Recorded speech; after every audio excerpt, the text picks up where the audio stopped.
नमस्कार प्यारे विद्यार्थियों, जैसा कि आप जानते हैं कि आज हम पढ़ने वाले हैं रिमाइंडर थ्योरम यानी कि शेषफल प्रमेय। शेषफल प्रमेय क्या है, तो चलिए शुरू करते हैं। शेषफल प्रमेय, शेषफल प्रमेय यानी कि किसी भी संख्या में दूसरी संख्या का भाग देने पर जो शेष बचता है उसे कहते हैं शेषफल, और उसी पर जो प्रमेय है उसे बोलते हैं शेषफल प्रमेय। तो चलिए शुरू करते हैं। शेषफल प्रमेय को हम समझने के लिए आज हम पढ़ेंगे उसका बेसिक। बेसिक क्या है, तो बेसिक को शुरू करते हैं। जैसे कि हमने कोई संख्या ले ली, जैसे 17 डिवाइडेड बाय 5 ये संख्या है। इसमें आपको पूछ लेगी शेषफल यानी कि रिमाइंडर ज्ञात करना है। तो इसके लिए आपको क्या करना है कि 17 डिवाइडेड बाय 5, 17 को 5 से डिवाइड करेंगे तो 3 बार 15 शेष बता दो यानी कि शेषफल आ गया। तो अब और क्या लिख सकते हैं, ये 2 शेषफल बचा है। अब हम संख्या ले लें, कोई और संख्या ले लो।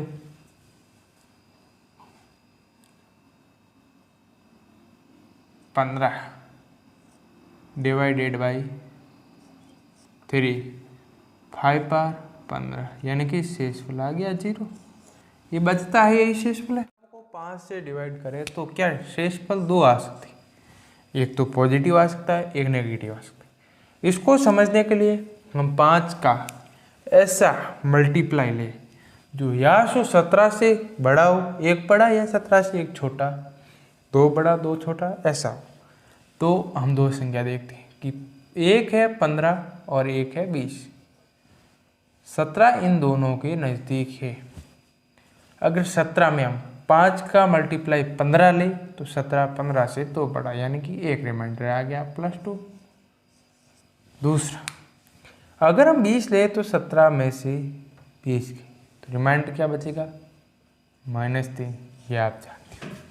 जब भी आप देखोगे रिमाइंडर में तो इन दोनों का यानी कि धनात्मक और ऋणात्मक रिमाइंडरों का योग, जिसमें आपको चिन्ह से कुछ नहीं लेना देना है, योग करोगे तो जो डिवाइडेड बाई संख्या थी वही आएगी। कैसे, अब देख लो। इसका शेषफल 2 भी आ रहा है, 3 भी आ रहा है, दोनों का डिवाइड जोड़ करोगे तो 5 आएगा। अगला हमने ले लिया 63 डिवाइडेड बाई 8।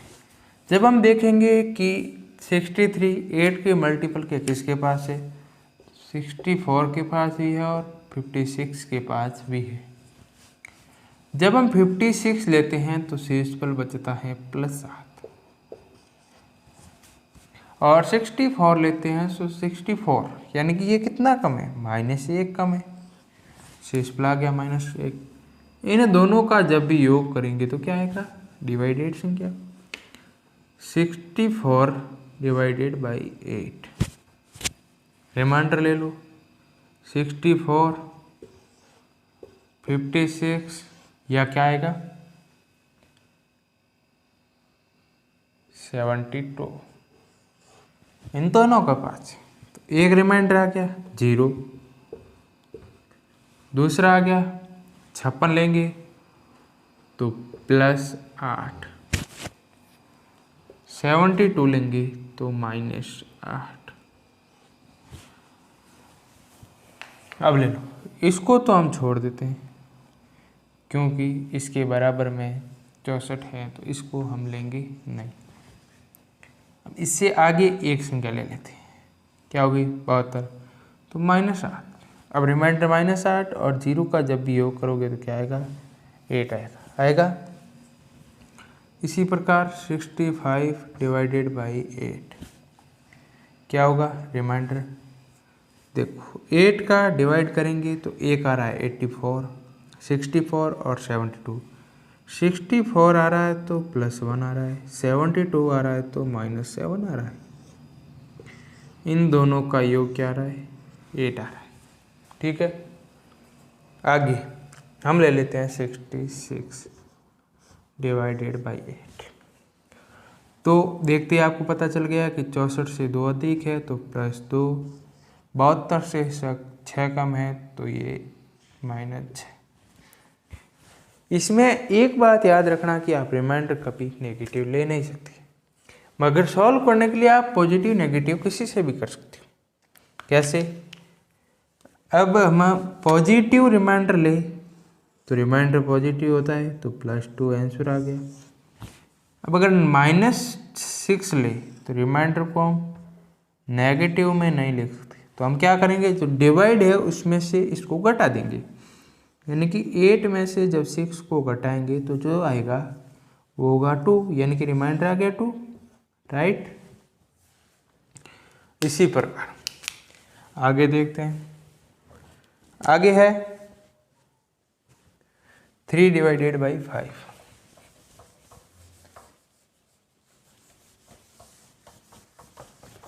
जब 3 में 5 का भाग देंगे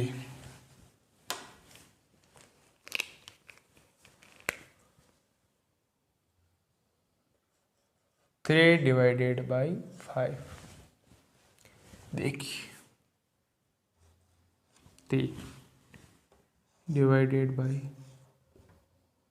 5, 5 का 0, यहाँ पर भी 0 और यहाँ क्या 3, तो रिमाइंडर क्या आया 3 +3, 3 में 5 का डिवाइड करेंगे तो +3 आ गया। दूसरा हम 3 से बड़ा 5 है, 5 में से 3 को घटाएं तो क्या आएगा -2, यानी कि 3 5 से कितना कम है -2, 5 में से -2 करेंगे 3 आएगा, तो रिमाइंडर क्या आया 3 और 2। इन दोनों का जब भी योग करेंगे तो ये आ रहा है। ठीक है, एक बात याद रखना कि 0 एक ऐसी संख्या है जिसमें किसी भी संख्या का भाग जाता है। कैसे? ये है 0 / 5, यहाँ पर रखो 0, यहाँ पर रखो 0, यहाँ बचा 0, यानी कि 0 में किसी भी संख्या का भाग दो। 5 का दिया 0, 9 का दोगे 0, यहाँ पर 0, तो 0 का 9 से मल्टीप्लाई 0 और -0 यानी कि 0। यानी कि इससे आपको समझ में आ गया कि 0 ऐसी संख्या है जिसमें किसी का भी भाग दो जाता है, इसके सिवाय ऐसी कोई भी संख्या नहीं है जिसमें 0 का भाग जाता है। अगली संख्या हम ले लेते हैं, वो है 73/11, 73 / 11। 73 / 11 है तो 11 का मल्टीपल 11, 22, 33, 44, 55, 66, 77, 73 इन दोनों के बीच में। तो देखिए 73 इससे कितना अधिक है और इससे कितना कम है। 73 इससे तो 7 अधिक है। 66 में जब 7 जोड़ेंगे तो आएगा 73, यानी कि एक रिमाइंडर आ गया +7। दूसरा 77 में से -4 करेंगे तो भी रिमाइंडर आएगा -4, इन दोनों का योग करेंगे तो आएगा 11। अब हम इसमें से इसको करने के लिए हम छोटी संख्या लेते हैं, क्योंकि ये तो छोटा सा क्वेश्चन है। अगर क्वेश्चन लेंथी हो तो उसको करने के लिए हम छोटी संख्या से हम आसानी से कर लेते हैं सॉल्व। देखते हैं, अब 7 लेंगे तो क्या है +7, ये आ गया आपका उत्तर आंसर।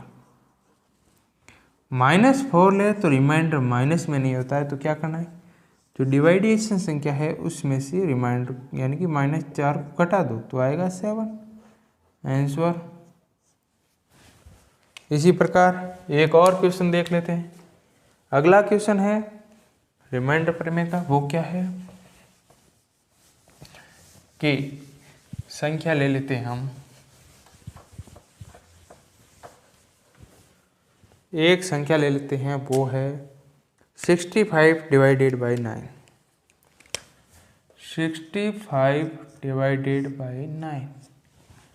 तो अब देखते ही पता चल गया होगा क्या होगा, एक तो रिमाइंडर होगा वो होगा +2,